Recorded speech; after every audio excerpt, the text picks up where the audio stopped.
That is a red one! I will let you eat everybody! Promise! I promise! Oh yeah! Hey there, quirky peeps! Today we're going to present a bunch of amazing ideas involving the Venom Symbiote. Till now, we've been enjoying his bond with Eddie Brock. What the hell are you? We are Venom. Venom and Eddie might get even stronger together in Venom, There Be Carnage. But what's going to happen when the Venom trilogy comes to an end? Will Venom stick to the Sony Pictures universe of Marvel characters? The MCU is establishing a multiversal link with Sony's Marvel universe. So there is a chance that Venom could make a jump to the MCU. That would open up a wide array of characters that Venom could choose as his host. So far, he has been hosted by Eddie and Anne in the film.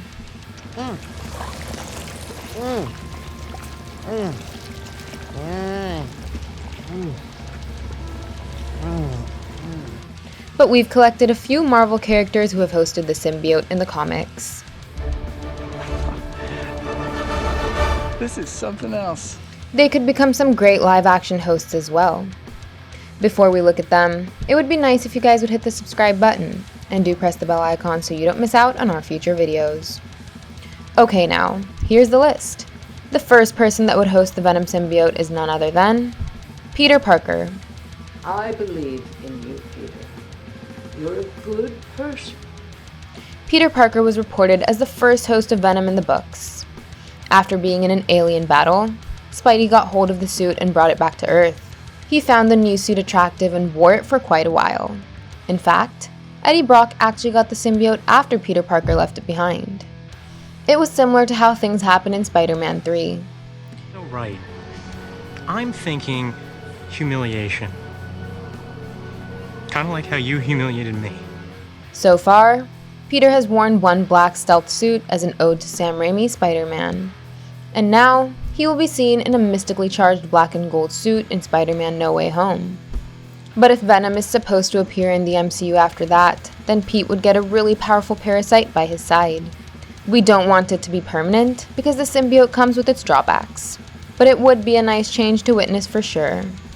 People would argue that since we've already seen this happen with Tobey Maguire's Spider-Man, it may not feel fresh. In that case, I'd like to suggest the next candidate, that is...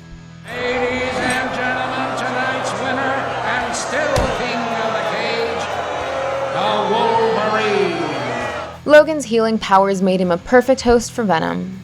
Marvel Comics confirmed that Wolverine merged with the symbiote long before Eddie Brock did. It was all part of the Web of Venom storyline that took place in the comics.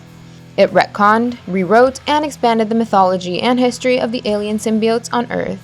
But the duo of Wolverine and Venom becomes disastrous for the world, so they are separated by a nuclear bomb. Although, we'd certainly love to witness this combo in the MCU, because Venom-Breen would be capable of causing even more carnage than Carnage himself. If not this one, then there's an even better duo in mind. Look at the third host of Venom, that is, Deadpool. I don't bargain, pumpkin fucker. Deadpool is known for messing with the timelines. So in one of his adventures, Wade Wilson hosted the symbiote before Peter found it, becoming a host to the Venom turned Deadpool completely insane. If you're a fan of the mobile games called Marvel's Contest of Champions, then you certainly would have come across the dangerous Venom pool. And this is a combination that could surely work on the big screen. Hopefully, Marvel and Sony would be even closer to each other by the time we start to get Deadpool sequels in the MCU. Then Venom Pool will become a sure-shot possibility. Next up, we have the Superior Spider-Man. When Dr. Octopus finally took control over Spider-Man's mind, he became the Superior Spider-Man. But after that, the version of the web slinger went on to bond with the Black Symbiote from Clinter.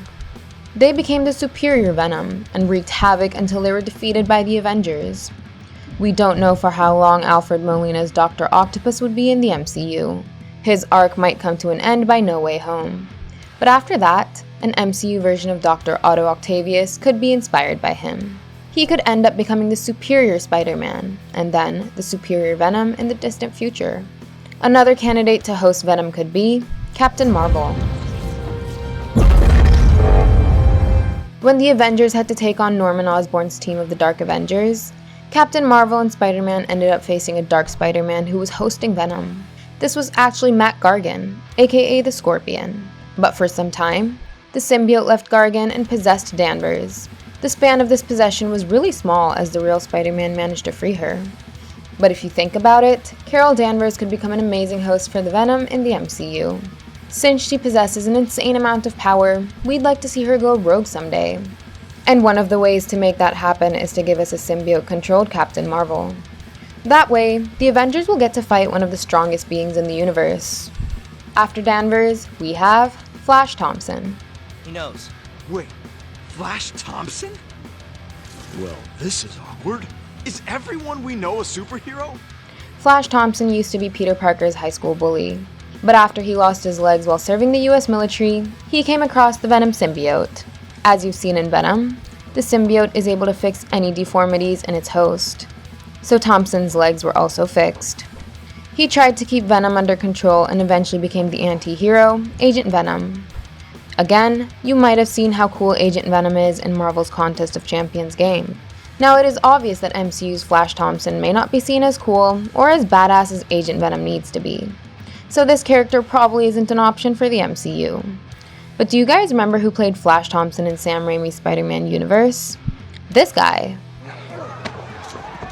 With the Raimiverse being brought back into play, Sony could do an Agent Venom spin-off with Joe Manganiello. Currently, Manganiello is more interested in portraying Deathstroke than Agent Venom. But if a Deathstroke movie never happens, then an Agent Venom spin-off might be the way to go. If this idea doesn't excite you, then let me suggest some cosmic hosts for a change. Next up we have Groot.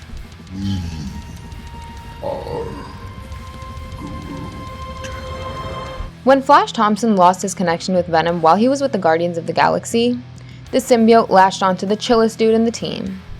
As a result, it gave rise to the scary venomous monster uttering, I am Venom. Now we don't know what Groot is going to do beyond Guardians of the Galaxy Volume 3, but he could certainly host the Venom symbiote in a horrifying future entry of the MCU. After this Guardian, we've got Drax the Destroyer. Yes! I have single-handedly vanquished the beast! Jumping from Groot, Venom also stuck itself to Drax and became a deadly destroyer. Just imagine the conversations between Drax and Venom. They'd be hilarious, so I'd love it if this pair were to be formed after Guardians Volume 3.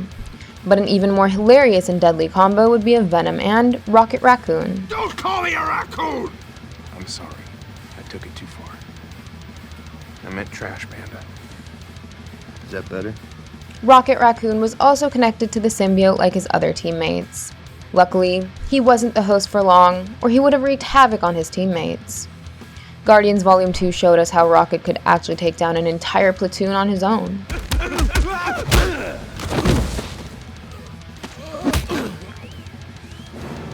So using his smarts and his animalistic tendencies, Rocket Venom would actually become the most destructive duo in the galaxy. Now to end this video, I'm going to suggest the most dangerous combination formed with Venom. And this is a mix of Red Hulk, Ghost Rider, and Venom.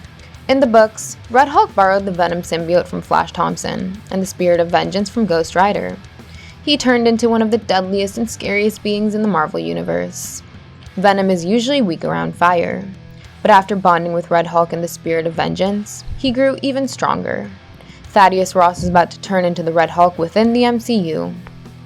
And even the Ghost Rider is rumored to appear in the coming years. So what if Red Hulk's transformation were to be accompanied by Venom and the Spirit of Vengeance? This trio could actually become a devastating villain of the upcoming Thunderbolts project. What are your thoughts on these ideas? Do you think any of these characters should host the Venom symbiote in live-action projects? Let us know in the comments. Give us a thumbs up if you enjoyed the video. And don't forget to check out some more fun content on our channel. Thank you, and I'll see you in the next one. Goodbye!